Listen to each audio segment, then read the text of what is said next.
नमस्कार, मैं प्रतिमा पांडे। हमारे व्रत और त्यौहार में आपका बहुत बहुत स्वागत है। आज हम आपको पौष माह की शुक्ल पक्ष की पुत्रदा एकादशी की कथा सुनाने वाले हैं। एक बार धर्मराज युधिष्ठिर ने भगवान श्री कृष्ण से पूछा कि हे भगवान, आप मुझे बताइए कि पौष माह के शुक्ल पक्ष में आने वाली एकादशी को किस नाम से जानते हैं और इस दिन भगवान के किस स्वरूप की पूजा की जाती है तथा इस एकादशी की कथा क्या है। तब भगवान श्री कृष्ण ने कहा कि हे धर्मराज युधिष्ठिर, पौष मास के शुक्ल पक्ष की एकादशी को पुत्रदा एकादशी कहा जाता है। इसे पौष पुत्रदा एकादशी भी कहा जाता है। इस एकादशी के दिन भगवान नारायण के बाल स्वरूप की पूजा की जाती है। ये एकादशी का इतना महत्व है कि इसके समान कोई दूसरा व्रत नहीं है। इसकी कथा मैं तुम्हें सुनाता हूँ, तुम ध्यानपूर्वक सुनो। कथा सुनने से पहले आप अगर हमारे चैनल हमारे व्रत और त्यौहार को सब्सक्राइब नहीं किया है तो उसे सब्सक्राइब करें। वीडियो पसंद आ रहा है तो लाइक करें, अपने फैमिली फ्रेंड को शेयर करें और अगर आप फेसबुक पर हैं तो हमारे व्रत और त्यौहार को फॉलो करें। कथा इस प्रकार है। भद्रावती नामक नगरी में सुकेतुमान नाम के एक राजा राज्य करते थे। उस राजा का कोई भी संतान नहीं था। उनकी पत्नी का नाम शब्या था। पत्नी भी संतानहीन होने की वजह से हमेशा चिंतित रहती थी।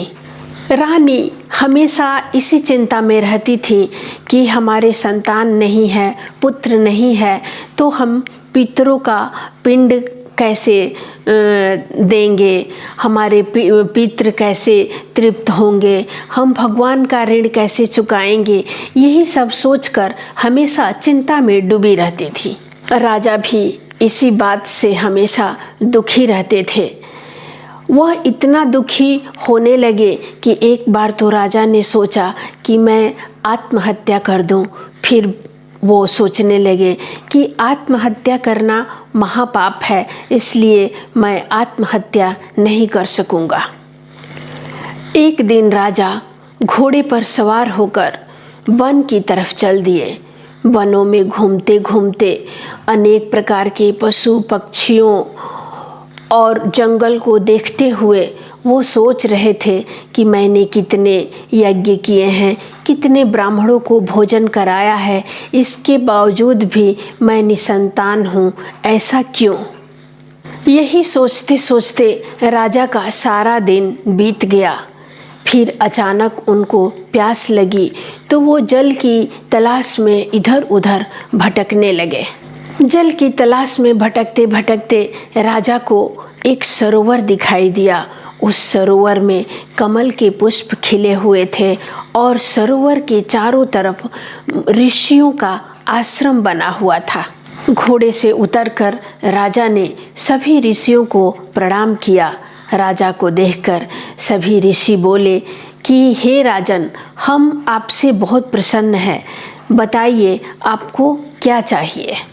राजा ने सभी ऋषियों से पूछा कि आप लोग कौन हैं और सभी लोग यहाँ पर क्यों आए हुए हैं। राजा के पूछने पर सभी ऋषियों ने कहा कि हे राजन, आज संतान देने वाली पुत्रदा एकादशी है और हम सभी लोग विश्वदेव हैं। इस सरोवर में एकादशी तिथि होने की वजह से स्नान करने के लिए आए हैं। यह बात सुनकर राजा कहने लगे कि हे महाराज, मेरा कोई संतान नहीं है।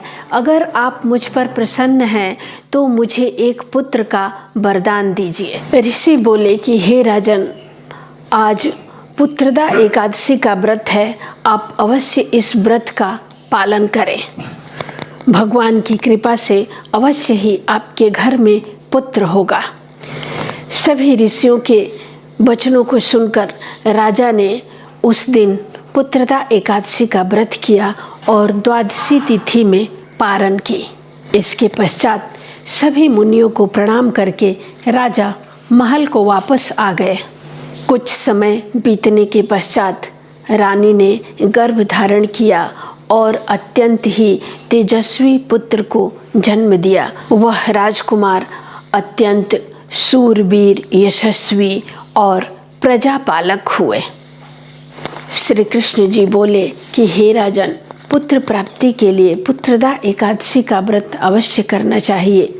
जो पुत्रदा एकादशी व्रत के महत्व को पढ़ता है, सुनता है, उसे मोक्ष की प्राप्ति होती है। आप सभी के ऊपर भगवान विष्णु और माता लक्ष्मी की कृपा बनी रहे। अगली वीडियो में हम फिर एक नई जानकारी के साथ उपस्थित होंगे। नमस्कार।